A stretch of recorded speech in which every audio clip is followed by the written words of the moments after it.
I'm particularly excited with today's event because today's event is proof that that once you join the Harvard Kennedy School, you never leave. Because our speaker, Mamo Mihretu, the governor of the National Bank of Ethiopia, is a former student of ours. He's here with Melese Menale Tashu, who was the senior advisor to the governor of the National Bank of Ethiopia until very recently, where he was on loan from the IMF, and he's back at the IMF, who's also a graduate of ours. But Mamo and Melese were our counterparts in a 3-year growth lab project where that was directed by Tim O'Brien and Tim Cheston. Tim O'Brien is over there. That where we worked a lot with Mamo and Melese, and where we ended up writing a book that we published, which is called, we don't call it a book. Tim, how would we call it? A research compendium on Ethiopia. And that is available out there so for you guys to see. So there's a lot of, as we go back a long time, from the time they were students here to the 3 years in which we worked with the government, and now we're looking at these things. They're just back from the spring meetings of the IMF and the World Bank, and that's how we're piggybacking on. It's a positive externality of international financial institutions. But in the project, we had Andy Neumeyer, who's a macroeconomist, a professor at Universidad, Tella, the former chief economist of the Central Bank of Argentina, a good friend of Federico, our own Federico Sturzenegger, whom he worked with, and who I think I know for at least 30 years. So without any further ado, let me pass it on to Andy. I want to welcome and introduce Mamo Mihretu. He's the governor of the National Bank of Ethiopia, and as you know, an HKS alumnus. And he's going to be talking today about economic policy making in a world of deep disorder. And he'll explain us what that is. As Ricardo says, we've been working with the government of Ethiopia for the last 3 years. In the meantime, many things happened in Ethiopia. There was a devastating civil war. Now there is a new peace agreement. The country faces a lot of developmental macroeconomic challenges, and the government and the people working for the government are trying to address these challenges and put Ethiopia on a growth path again. And Ethiopia, before these challenges, was growing systematically at about 10% per year, which is very impressive. Mamo is the 10th governor of the National Bank of Ethiopia, and before that he was the founding CEO of the Ethiopian Investment Holdings, the strategic investment arm of the government of Ethiopia. He was as part of the EIH managing all key commercial companies in the government of Ethiopia, such as Ethiopian Airlines and Ethio Telecom. He's a member of Ethiopian Macroeconomic Council, which is a body that steers economic policy and strategic decisions. He obtained his MPA from Harvard in 2009, and he also holds a postgraduate degree in trade and investment from the Universities of Pretoria and Amsterdam.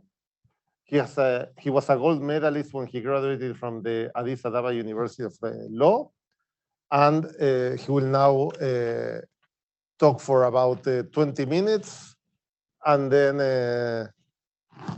the floor is yours to ask questions to Governor Mihretu. Thanks so much, Andy. Can you hear me?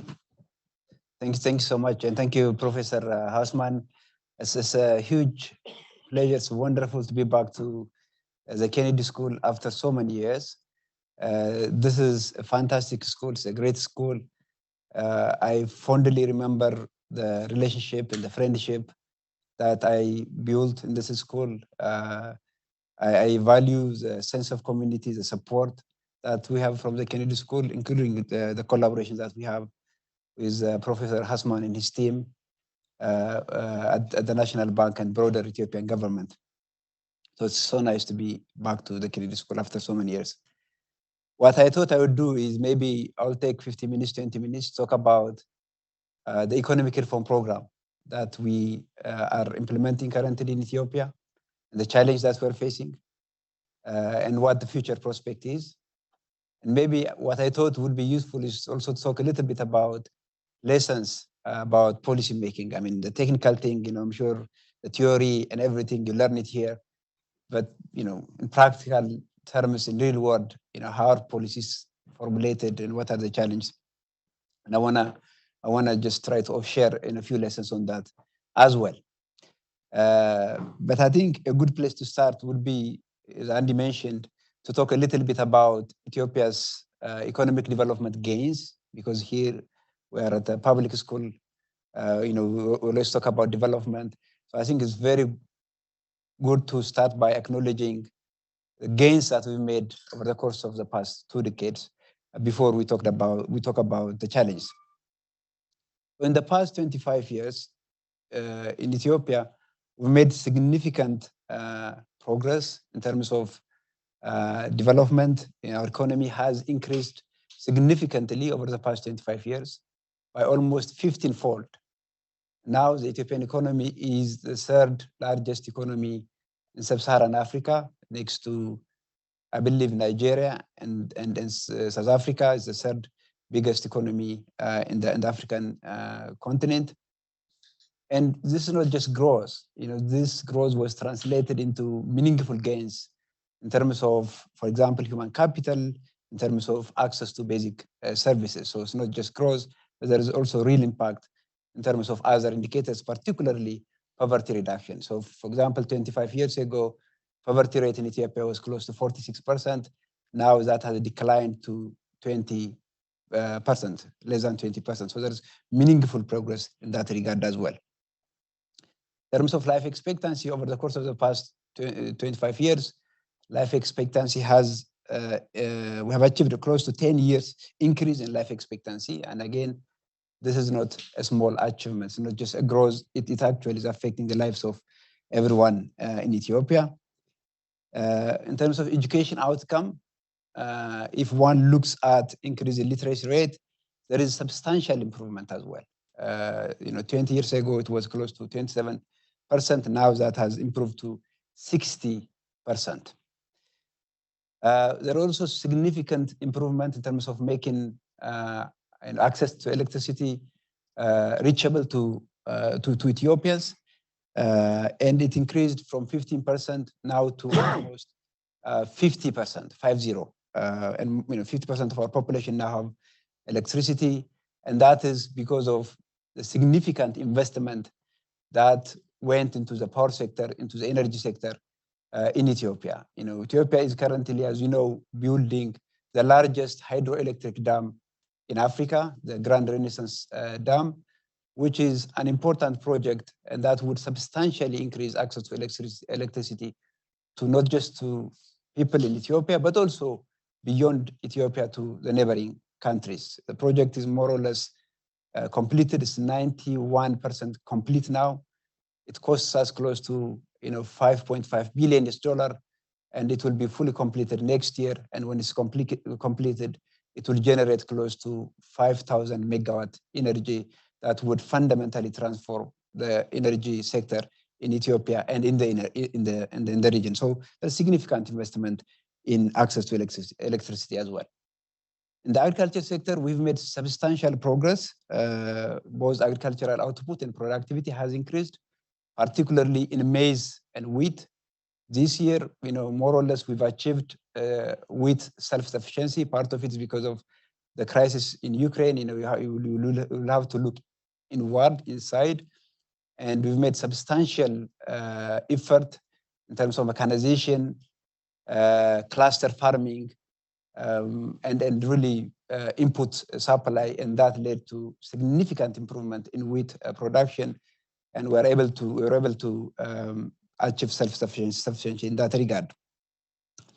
So there is substantial development gain over the course of the past 20 years.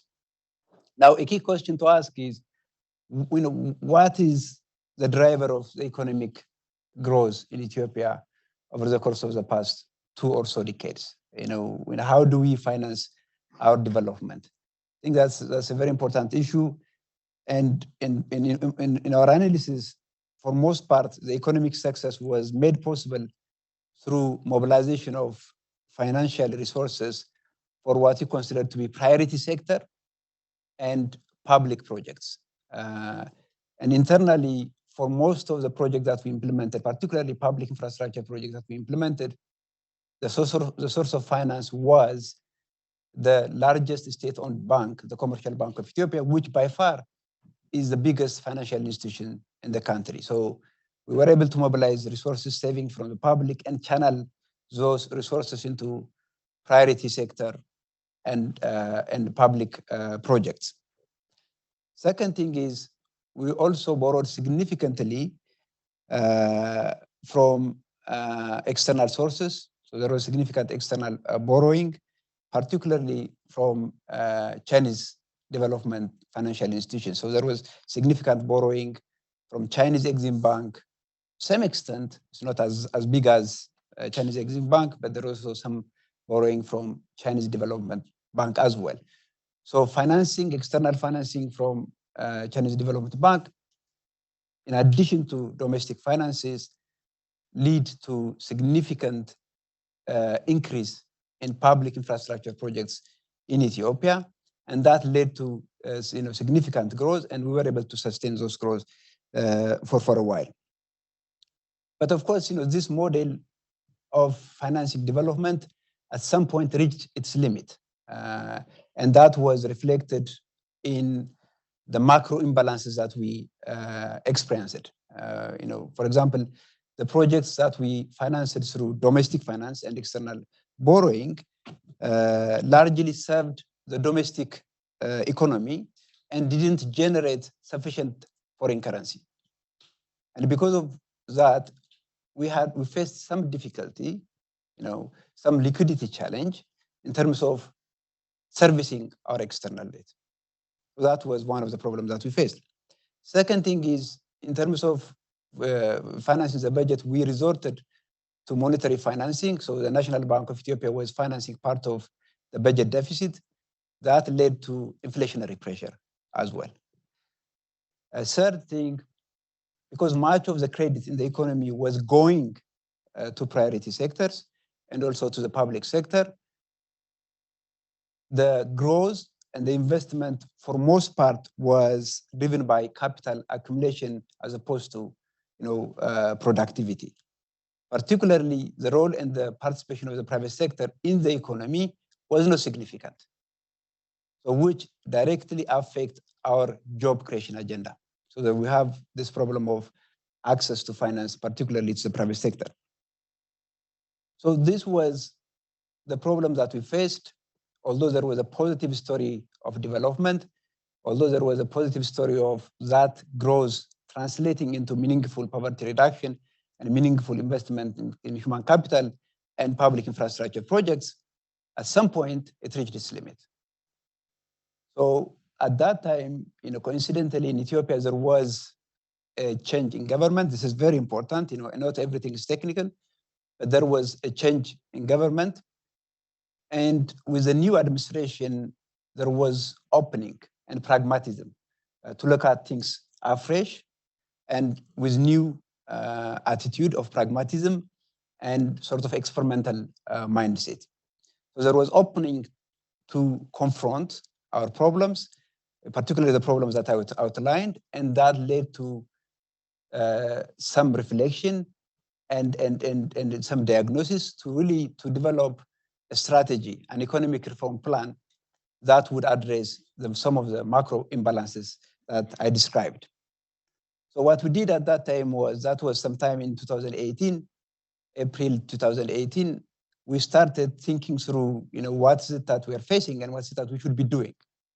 And a team was formed, from experts from the Prime Minister's office. At that time, I used to work at the office of the Prime Minister, and experts from the Ministry of Finance and the National Bank. Jointly, we came up with a strategy of trying to understand, trying to do a meaningful diagnosis of our problem. So that process led to the conceptualization of what we called at that time the Homegrown Economic Reform Program. So we developed an economic reform program, sort of medium economic reform program. And the objective of that program was really to address the macro imbalances, including the foreign currency imbalance, the high risk of external debt distress, and also vulnerability in the financial sector. Because remember, I was saying that much of the domestic projects in Ethiopia were financed through the Commercial Bank of Ethiopia, and eventually the inability of the public commercial companies to pay back their debt led to financial sector vulnerability as well, and the high inflation, and lastly, the limited access of credit to the private sector. So those were the challenges that we identified, that we thought at that time that we need to find a solution for. So basically, the Homegrown Economic Reform Program that we developed at that time was aimed at addressing these imbalances and these concerns. So we developed the Economic Reform Program, and essentially the reform program, unlike previous programs in Ethiopia, attempted to be comprehensive. We had different elements, different pillars to the reform program. The first element of it is to look at the macro issues, what we call the macro pillar of the reform. Second thing is to look at the structural issues. And third, we want to look at the sectoral issues, because we want to really look at sectors that are growth enhancing, and we want to do additional work in terms of stimulating the productivity of this sector. So there's a macro element to it, structural element to it, and also sectoral element to it.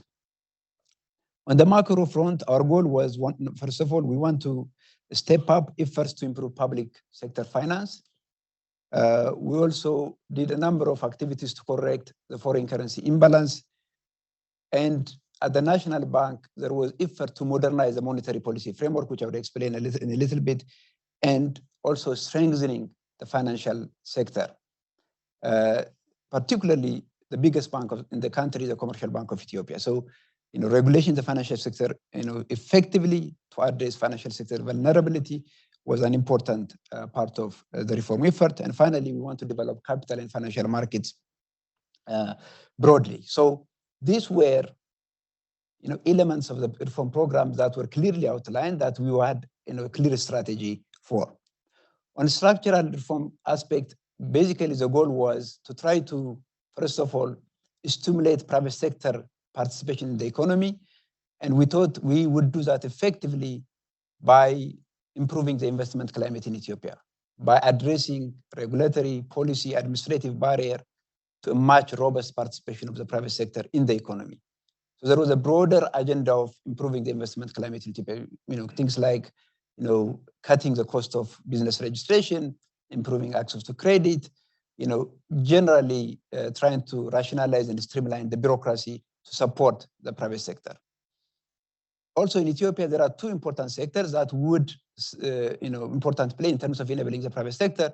These are the energy sector and the telecom sector. So again, we did a lot of work on those two sectors. In the telecom, for a long time in Ethiopia, there was only one telecom company. So there was effectively a monopoly in the economy. So we followed the strategy of giving new license to global telecom operators. And also now we're in the process of partially privatizing an incumbent telecom company. The idea would be to support digitization in Ethiopia, and in that respect, we were fairly successful.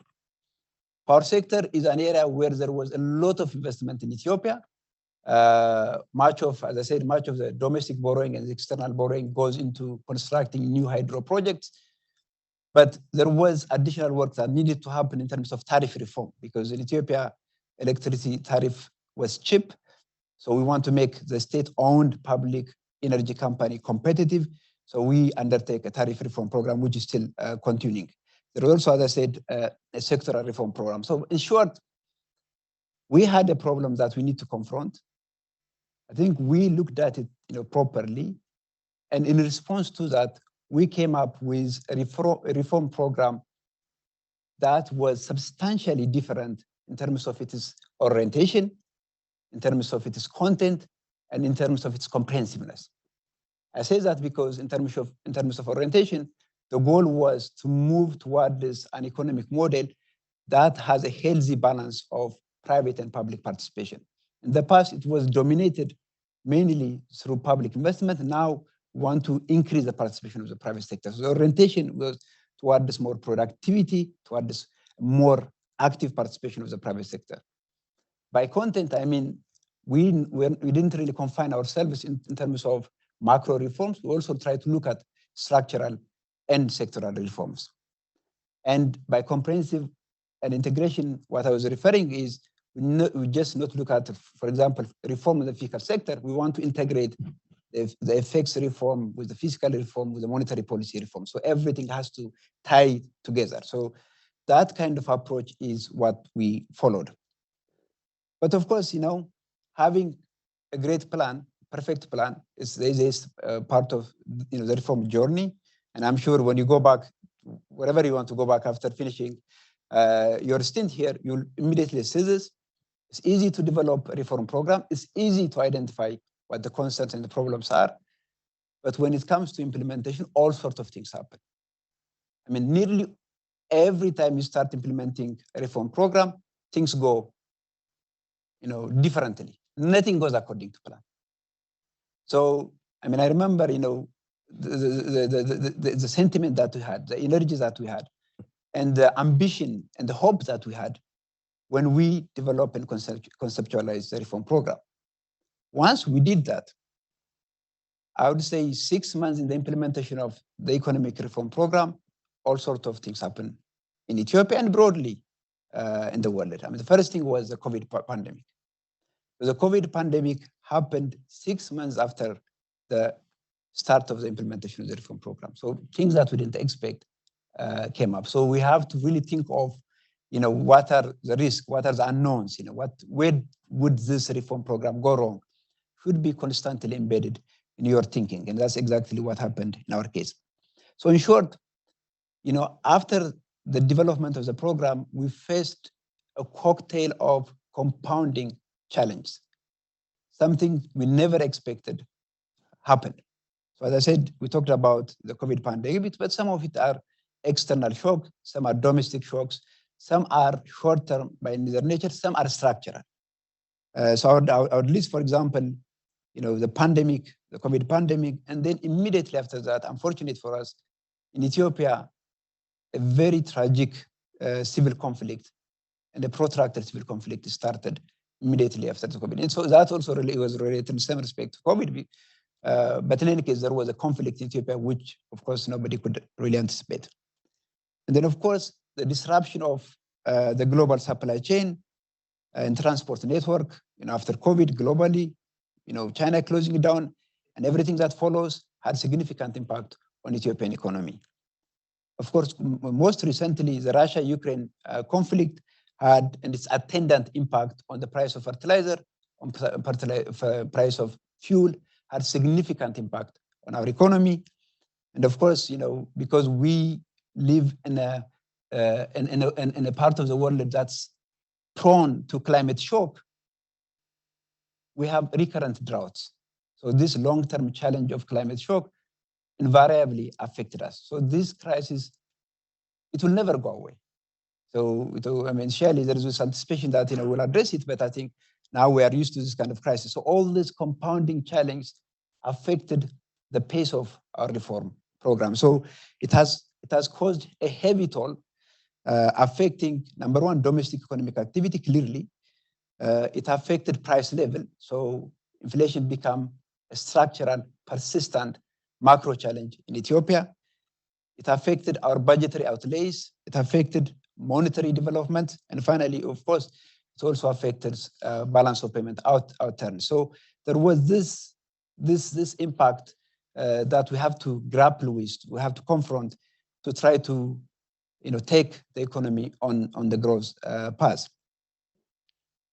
So the impact of these reforms inevitably played out, as I said, in the balance of payment, making structural reforms and improvements of the policy framework even more urgent, but very, very difficult task. So there is buzzword resilience, building a framework for long-term growth. Those things are becoming really, really important because the reality is once you start a reform program, how things turn would be completely different.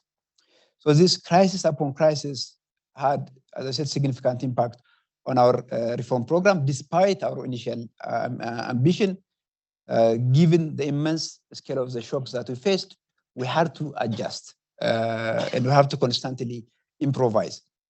For example, once we started the reform program, there was a plan to move towards the path of fiscal consolidation, but the degree of fiscal consolidation has been less than initially planned due to exceptional spending needs as a result of COVID, and but in our case, in our unique case, as a result of the conflict.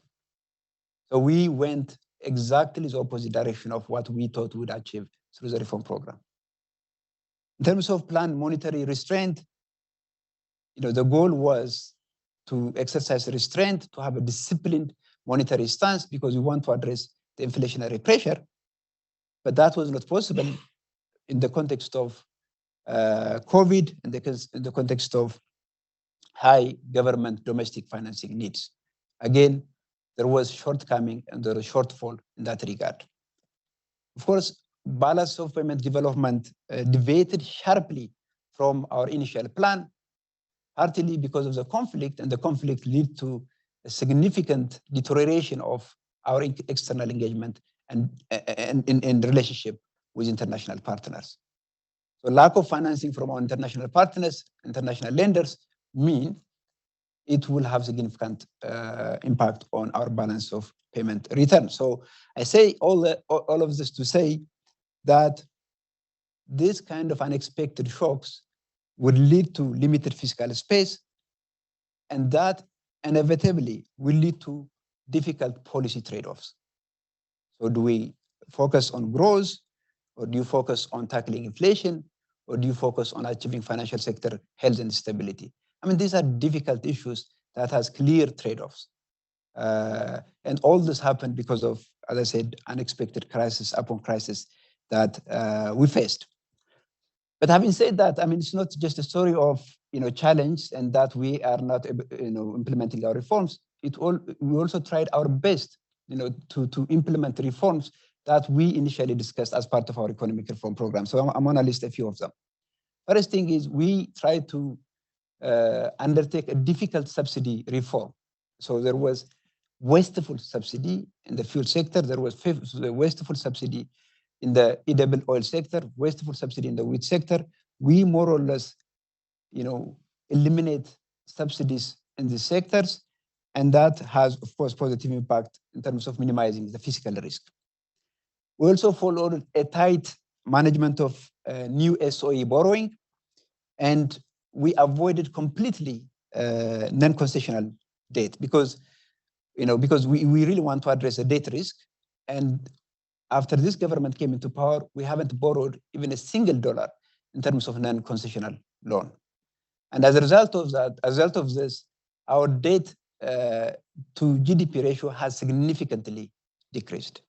So no to commercial loan for the past 4 years, essentially.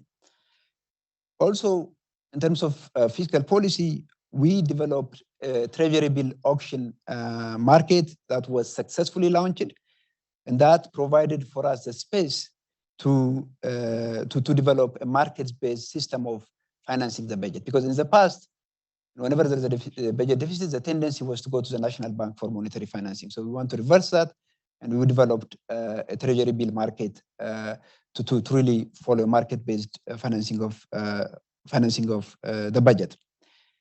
We also created new institutions. We developed, a new capital market authority, and we're about to launch and establish a stock exchange in Ethiopia, which we hope will provide long-term finance to companies. So we're creating new institutions in that regard. We also created a new entity, the Ethiopian Investment Holdings, which Andy mentioned, which basically, because remember, like when you are in the policy space, when you think about growth, you always are constantly thinking about how do I finance growth? What is the source of finance for growth?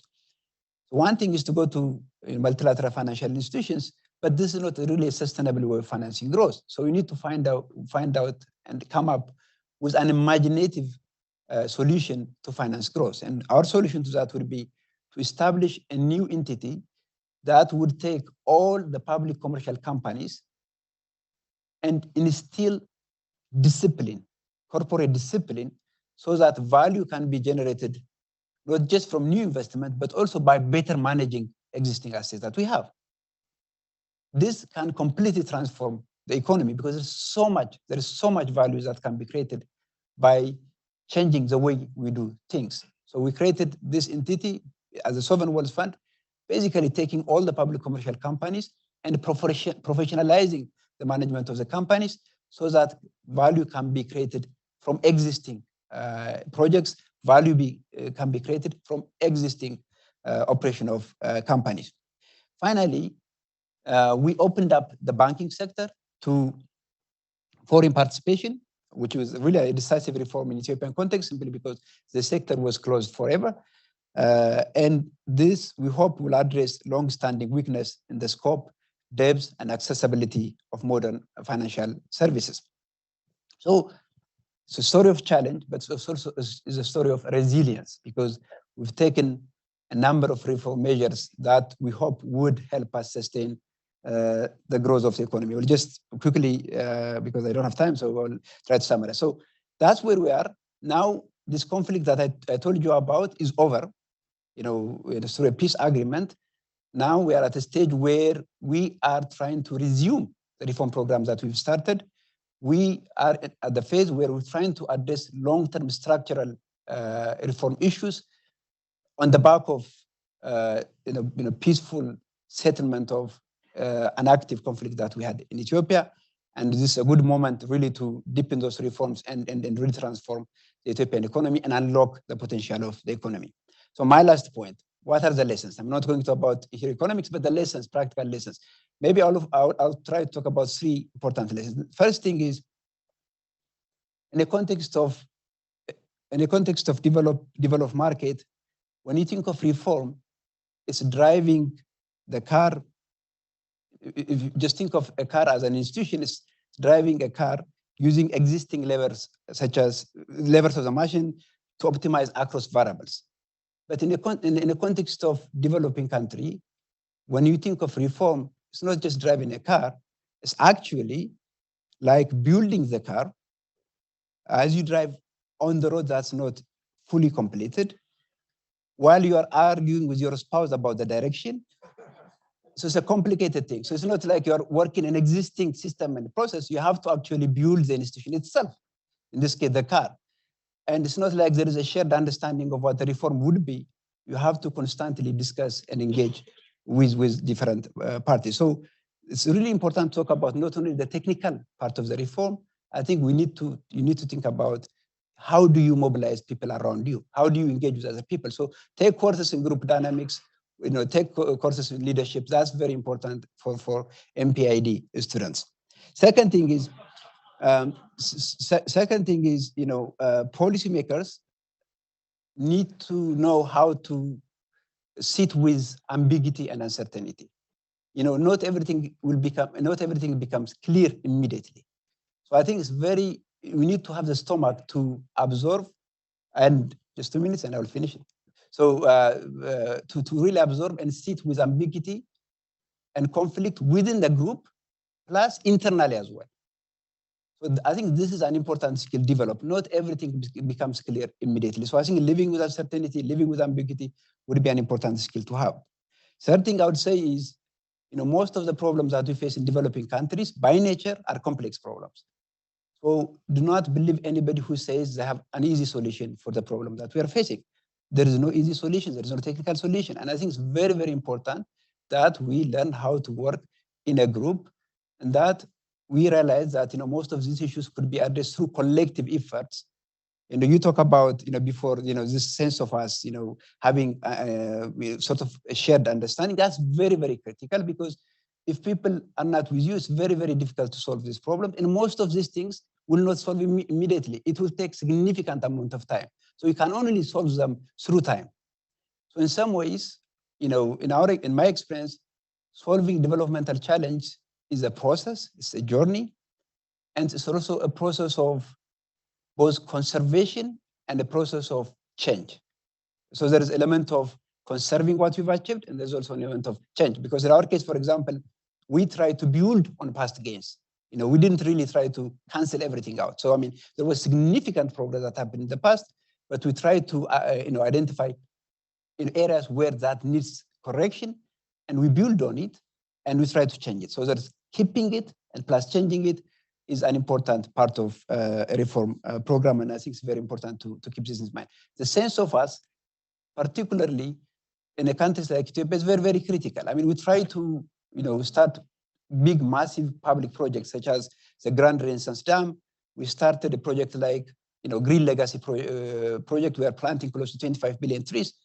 All these projects, in addition to their economic value, will be important in terms of forging that sense of us, that sense of that we are in this together, and that we will do this together. So in some ways, the development process is not just a technical process. The development process is a political process, because you have to bring people together with you to be able to make a progress. Finally, I think it's very important to realize and recognize that crisis will never leave us. We are constantly confronting one crisis after another crisis, and I think we have to be comfortable with living with crisis. And I think the critical thing is to try to build the foundation for future resilient growth. So solving crisis will not be possible. And finally, as public servants, as leaders in the public space, we need to have experimental mindset. Because remember, when you developed our economic reform program, we never thought that all these things will go wrong. But the reality is everything went wrong. So in those cases, I think the most important skill to have is to try to, to learn how to improvise, try to learn how to adapt, to make change here and there, so that your ultimate objective, whether it's growth, whether poverty reduction, whether it's just, whatever it is, you can stay on the course. So I think experimental mindset, trying to make decisions, learning from them, and really trying to build a resilient system would be an important part of this. And there are more lessons to read, but I think my last thing would be, my biggest thing would be development is not just a technical process, it's a political process. You have to learn how to work with other people. You have to learn how to work with people who have differing viewpoint than you. I think that would be an important skill to have. Again, thank you so much.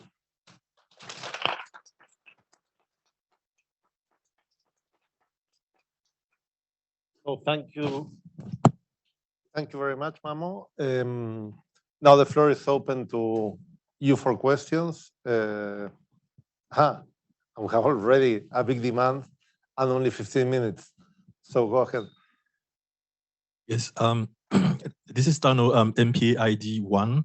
I had the chance to work with the African Development Bank on the Rural Electrification Project 1 and 2 of Ethiopia. I think $40 and $90 million. But one of the issues has already been, I think, the fact that some of the areas are very difficult to reach. So my question is basically, how was that program actually focused on rural electrification? And I think the rate is still 40%. And what was done actually for that problem? Sorry, I'm Harry Wang from MP81. I would like to also ask a relatively specific question in terms of the exchange rate regimes of the Ethiopia, because recently in the IMF annual conference, I think there's a discussion about the unification of the dual exchange rate regimes of Ethiopia, and I would like to learn from your perspective what are the technical and also non-technical challenges you have mentioned. Thank you so much. So the question online is from Abel Bereda, who says, thank you for the explanation. My question would be that it's been over the news for the past few days that the Ethiopian government has been in discussions with the IMF and World Bank about debt restructuring and financing the homegrown economic strategy. Can you tell us what were the issues that the IMF and World Bank want to see specifically in the homegrown plan? Well, thank you very much. I'm Boris. I'm MPA 1. So you mentioned among some of the things that you did that you chose to basically dust off, the public companies. And I wanted to know, it sounds like it's pretty strategic. Why did you choose to do that instead of privatizing them? The telecom company. No, you mentioned many public companies that you decide to actually improve their management. Why do you choose that road? What was the strategic trade-off that you mentioned there? Yeah. So I'm going to ask the last question, which is, you talked a lot about, you planned a lot of beautiful things on paper and PowerPoints and so on, and then things happened and you couldn't use them. So when you think about a government program and you make plans, what would you tell the MPA students that is the thing they have to focus on in the planning? Because you talked about the sense of us, the resilience and so on, but that you have or you don't, but then you have to do the work of what the economy needs. So what's the thing that you really rescue from the planning process that was actually useful in the face of the shocks? Okay, thank you so much. So let me start, because your question and the question from online are more or less related.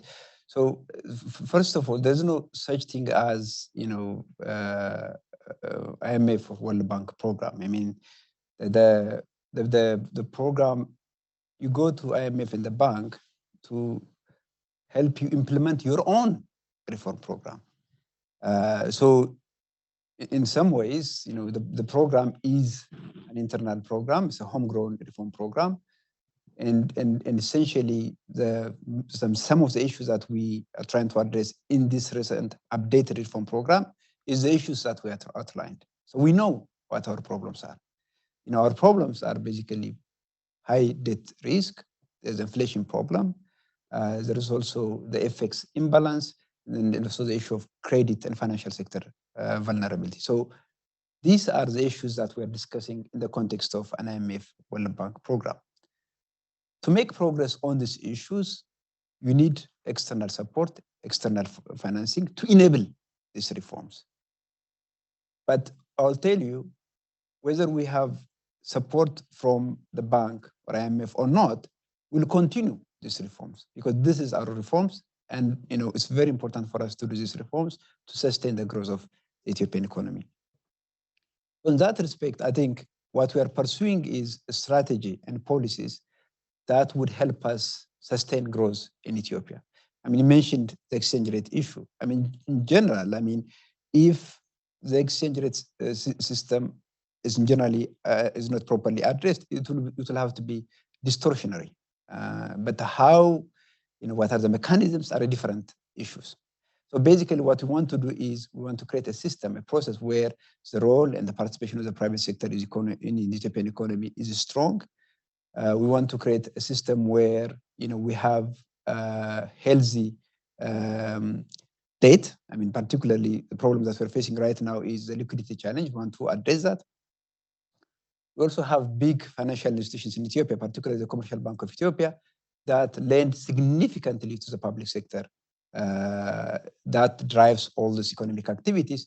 And we want to make that the banks healthy, and we want to achieve financial stability. So those are the reform elements that we're discussing with the bank, with the IMF. And this discussion is ongoing. We hope we will come to some sort of conclusion in the coming weeks. So that's as much as I can say in that respect. A very important question on why are you not pursuing privatization as opposed to public commercial companies? Here is the thing: privatization is a specific strategy. The most important thing is value creation. The question is, how do you create value? You create value Number one, by optimizing and improving efficiency in the way resources managed, in the way public companies are managed. You optimize efficiency and you create value, perhaps by forging additional partnership between a strategic investor and a local company. Or you could create value by privatizing a particular entity. So privatization is a specific instrument that you use to achieve value creation.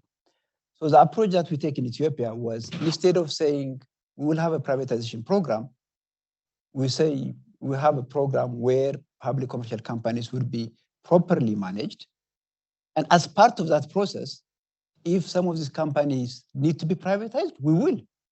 But that would be a decision that will be made at that level, meaning at technical level. So for example, it could be a case that a public commercial company might think a subsidiary of it could be privatized, could be spin-off. I mean, that is a managerial decision that they will have to make. So as long as you give freedom, as long as you have a proper governance, as long as good people are managing those commercial companies, they could use all sorts of instruments to create value. So privatization could be one element of that, but we're not going to privatize companies for the sake of it. The most important thing is to create value and create value for the broader economy. I think that would be important. Last question to Andy. Again, I was just repeating what I said before.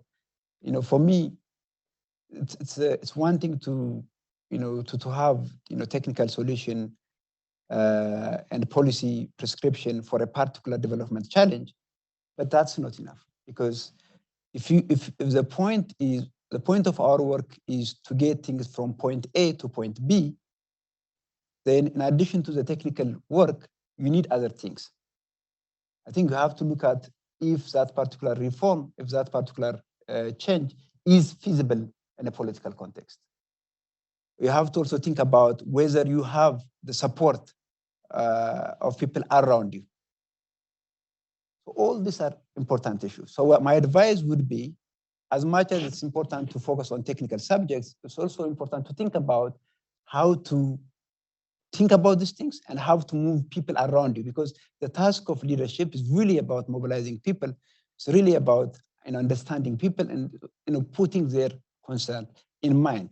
I think that would be critical, and I really encourage people to go beyond that narrow technical expertise and also think about how to get things done in a broader terms. That's what I would say. Thank you. My name is Gashau, second year MPID, and good to see you, my countryman here, Mamo. I think it's a very nice stock taking of what has been going on in the country over the last years.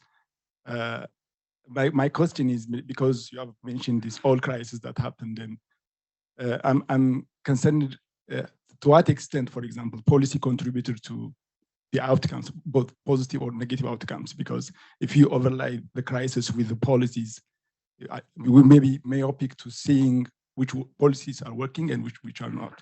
And the other question that I have is related to the way we see debt. For example, in the earlier times, I think the government had tried to channel short-term kind of deposit mobilization to long-term investment through the Development Bank of Ethiopia and so on. And a lot of things happened during those days, for example, the high non-performing loans and so on. And now we have a very urgent policy challenge, for example, the soaring unemployment rate and all sorts of things. And what kind of strategy are you designing to to fix the earlier short-term, long-term financing channeling into a new way of, say, channeling short-term deposit mobilizations to long-term investment without having to be reckless in terms of how those funds are used, particularly related to the Development Bank of Ethiopia. And then we have maybe one final question from online. I think the name is Alemayu Teresa Edessa, also from Ethiopia, asking about the relationship between exchange rate reform and attracting FDI, and how multilaterals also put expectations on you in that relationship. Okay, So, Gasha, you asked very, very good questions, big questions. I can only say quickly, I'm not saying that these external shocks are the only variables that explain deviation and underperformance. Of course, policy choices confronted to the original challenge that we're facing, and policy choices will also have an important impact on the way we think about things. So the crisis, made us created a situation where it was very difficult for us to course correct as quickly as we should. But policy made a significant contribution. That's as much as I can say on that aspect. On the question of deposit mobilization and financing long-term projects, the problem that we're facing right now, particularly in the financial sector, is the Commercial Bank of Ethiopia, in particular, not DB, but the Commercial Bank of Ethiopia, tend to mobilize short-term savings and use those savings to finance long-term projects. So there is that mismatch. And that mismatch created to financial sector vulnerability that we are facing right now. So working on the asset quality, addressing that through, for example, the creation of, I don't know if you follow Ethiopian economic development, the LAMAC, the Liability and Asset Management Company, by addressing this nexus between public commercial companies, the Commercial Bank of Ethiopia, and that contingent liability on the fiscal side by the Minister of Finance is an important reform area which we are currently working on. And of course, one could also argue that the creation of the capital market and the stock exchange is essentially to make long-term finance available to companies that need long-term financing, because right now, there is over-reliance on the commercial banks for long-term finance, and that is leading to financial sector vulnerability. So we want to address that as well. So these are big issues, but we are doing our best to come up with a reform plan to continuously try to correct these imbalances, and this would be big part of sort of updated economic reform program that we're currently implementing. On FX issue, again, is what I just explained. I mean, of course, this issue needs to be addressed, and any distortion in the economy, when it's eliminated, then it will have a positive impact in terms of attracting private capital into the country. It will have impact in terms of removing incentives for hoarding foreign currency. It will discourage capital flight. So these are really important structural reforms that we are carefully looking at. Thanks so much. You want to ask a question? Okay.